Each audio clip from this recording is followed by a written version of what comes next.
What's the size of a kumquat and has more constitutional rights than you in some states? I'll give you a hint. It rhymes with fetus. I couldn't think of a better rhyme. I'm sorry, it's my pregnancy brain. Sometimes the criminal justice system... It was more like guilty until proven innocent. ...isn't all that just. Which stage of sleepwalking involves murder? That's scary. Of course it is. You don't give up, do you?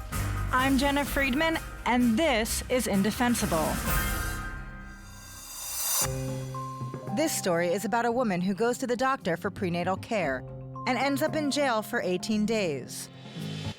So what happened? Spring 2014.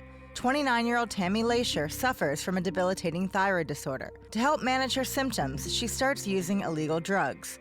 A few months later, she finds out she's pregnant and stops.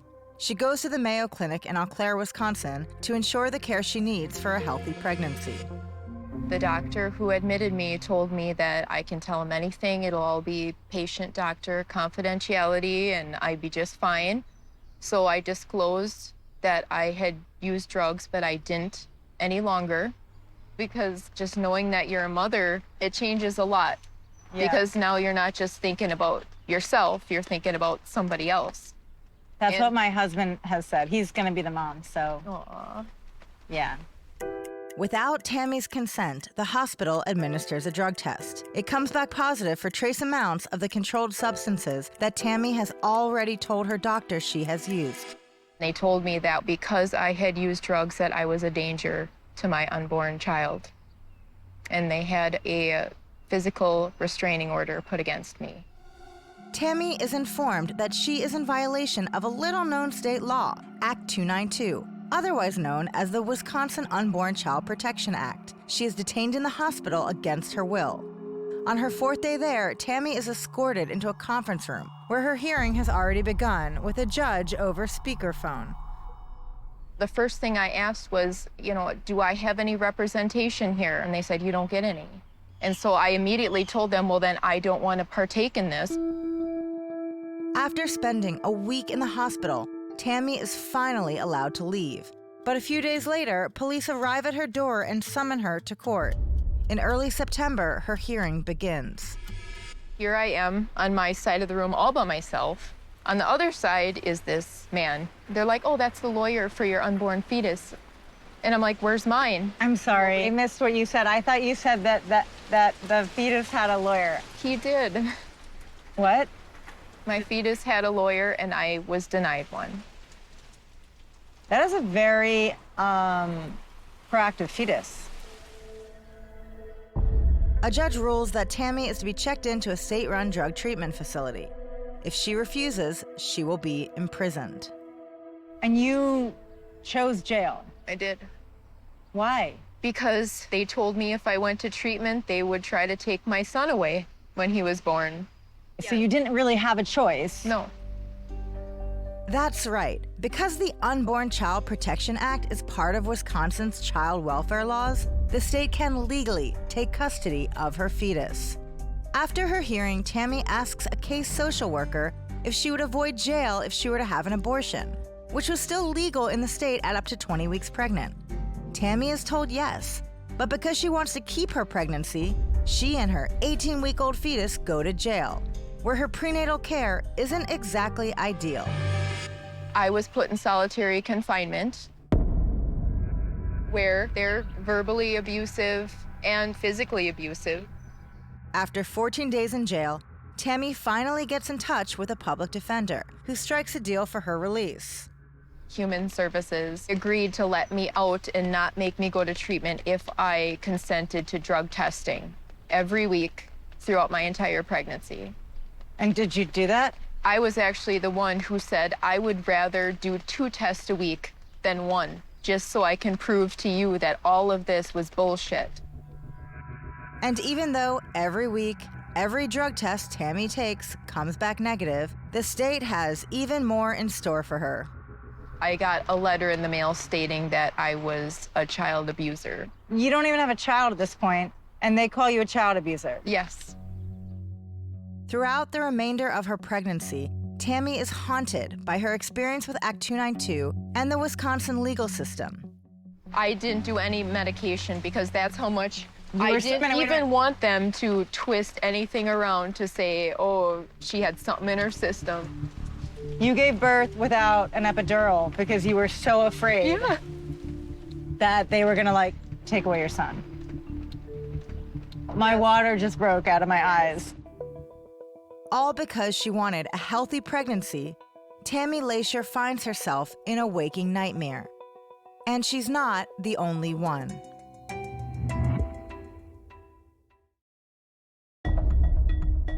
In January 2015, 4 months after she's incarcerated, Tammy Lacier gives birth to a healthy baby boy. But she's still traumatized by the effects of Wisconsin's State Act 292, aka the Unborn Child Protection Act.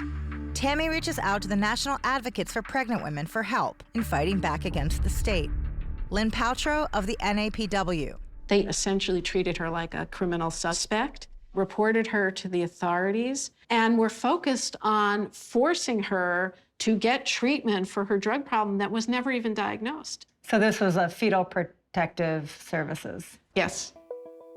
So Tammy was never seen by an addiction specialist or diagnosed as having a drug problem, but under Act 292, one drug test which came back unconfirmed positive for trace amounts of substances that Tammy had already admitted to using enabled the state to imprison her. The law says that you can lock up, take into custody, put in a mental hospital a pregnant woman who habitually lacks self-control in the use of alcohol or a controlled substance. It leaves all of this discretion to police officers, the prosecutor, the local child welfare agent, or the judge to decide that somebody should be locked up without really any evidence of harm or even substantial risk of harm. So these laws are so vague that any pregnant person in the state of Wisconsin could be subjected to them. Yes. Currently, it is only being used around alcohol and controlled substances that we know of. But it opens the door that anything a pregnant woman does, whether it's drink alcohol, use controlled substances, or drinks caffeine and it's believed to cause a risk of harm, you could be arrested for child endangerment. I'm sorry, what? Once you redefine child to include the unborn from the moment of fertilization, it is open season on pregnant people. I'm sorry about your rug. The NAPW challenges Act 292 on the basis that its language is unconstitutionally vague. They bring in a board-certified OBGYN and addiction medicine specialist to help make their case that the law is not only vague, but that it's also harmful, both to maternal and fetal health. Dr. Mishka Turplin. One of the truisms of prenatal care is healthy mother equals like healthy baby. And Instead of mother, we're gonna say host womb, just to meet people in Wisconsin where they're at. Dr. Turplin testifies that aspects of the law, like the phrase habitual lack of self-control, are vague and not medically quantifiable. I would say these legal terms don't have medical and public health meaning. This is not how we classify substance use.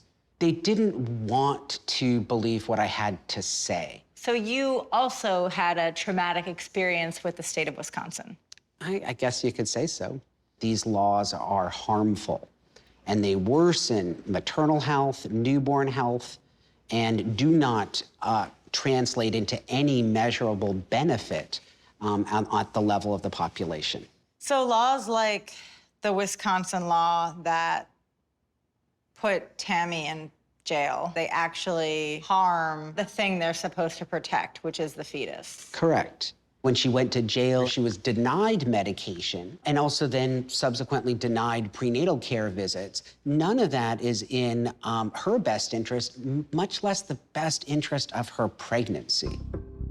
And Tammy's case isn't an outlier. In the past 5 years, over 2,000 pregnant people living in Wisconsin have been imprisoned or detained against their will because of State Act 292. And if the law is truly as harmful to fetuses and their host wombs as Dr. Turplin and maybe every leading medical organization says it is, I wanted to find out how it even came to be. So I met with one of the law's sponsors. The Child Protection Act was meant to give the state of Wisconsin power to protect the unborn person. So is jizz a person? No, absolutely not. Is splooge a person? Absolutely not. Is a fertilized egg a person? Absolutely is. Tammy Lacier's harrowing ordeal was all because of Wisconsin State Act 292, which wouldn't have been possible without uterus experts like this guy. When did you get your license as an OB-GYN? I'm sorry, I'm not an OB-GYN. I don't know why I thought you were. Former Wisconsin State Senator Gary Drzwecki. You want to know why? Because the last name starts off DR, and I have had a lot of people in my life call me Dr. Zawicki. I thought it was because you legislate women's bodies. In 1997, non-Dr. Drzwecki co-sponsored the Unborn Child Protection Act. When someone is raised on the farm, you see a lot of life taking place, whether it's the cattle and animals around, and you know what is life and what is not life. So your experience working with cows prepared you for this legislation? Yes.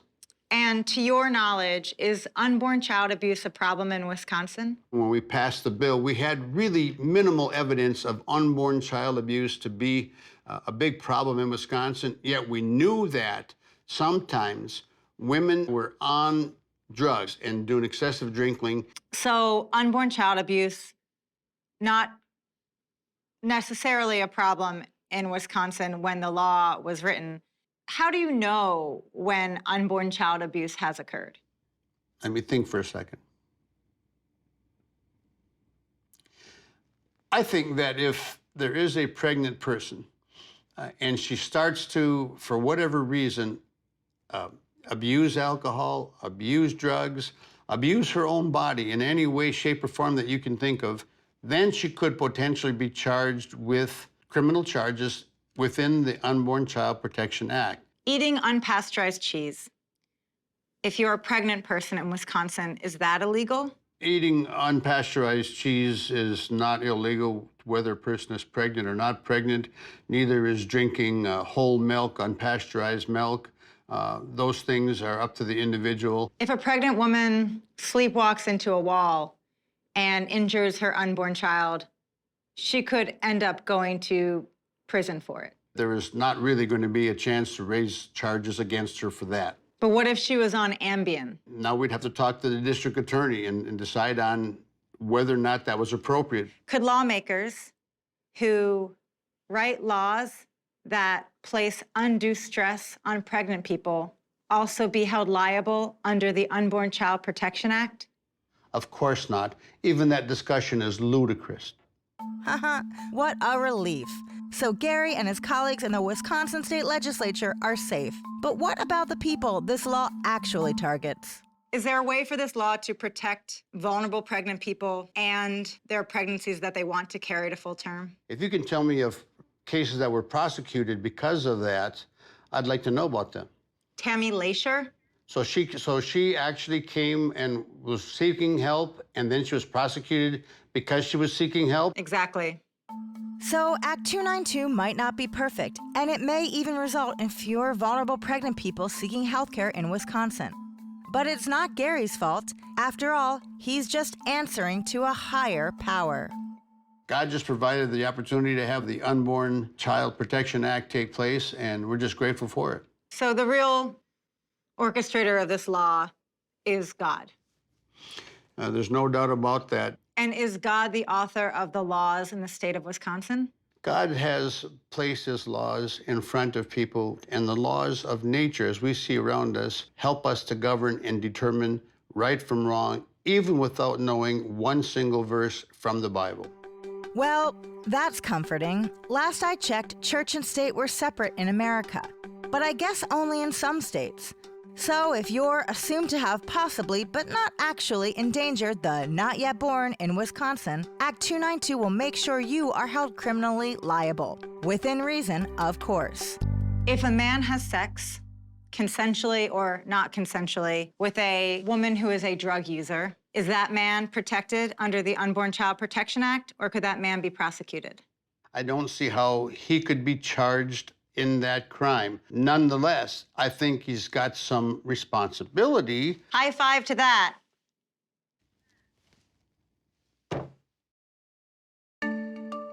Despite everything Tammy Lacier went through, she and her son are doing great. He's 7, and he's my entire world. Could your son sue the fetus lawyer now for malpractice? I think my son would tell him what an awful job he did. Thanks to Tammy's lawsuit with the NAPW, a district court judge ruled Act 292 unconstitutional, suspending its enforcement. But the suspension was subsequently overturned, and Act 292 is still being used to criminalize pregnant people in Wisconsin to this day. Which raises the question, what the hell are pregnant people in Wisconsin to do? My advice for, pregnant people in the state of Wisconsin is to be cautious about what you share with health professionals. The most sound medical advice is to withhold information from your healthcare provider. I hate to say that, but that is what I think at this moment in time, yes. I expect things to get worse. Maybe that's a bit dramatic. Or not. The Supreme Court has now overturned Roe v. Wade. And now, even more pregnant people, I mean wombs, all over the country are at the mercy of dangerous and harmful laws, which, like Act 292 before it, have no basis in science, medicine, or public health. Fallout from new abortion laws across the United States.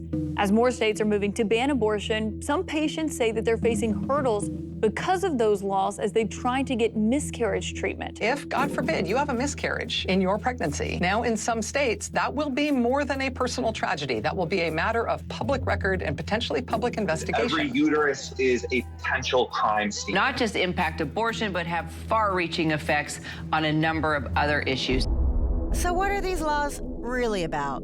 Really, it's a misogyny. It reflects the history of white male power in the United States is exercised through, the bodies of people who can become pregnant, are pregnant.